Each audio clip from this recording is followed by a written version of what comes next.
completely different 10 or 20 years ago when you covered the case of the Clutha.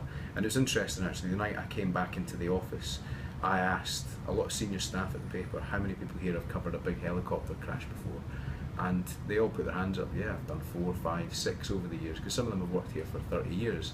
And the difference is the access to pictures. So in the past that would have been a lot of words describing the scene, but now there were so many pictures within 5-10 minutes. By the time it took me to get from the Clutha pub to the office, which is a 5-minute walk, we already had a picture of the helicopter sticking out of the roof.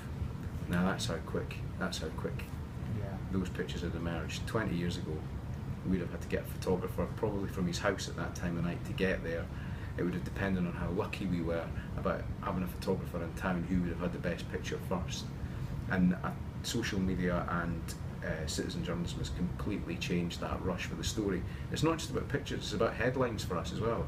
The Sun was famous for its really clever puns and brilliant front page headlines.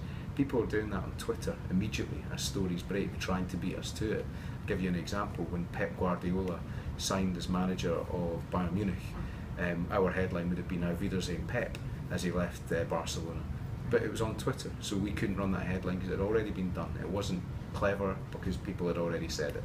So we now face a battle on a number of fronts to compete.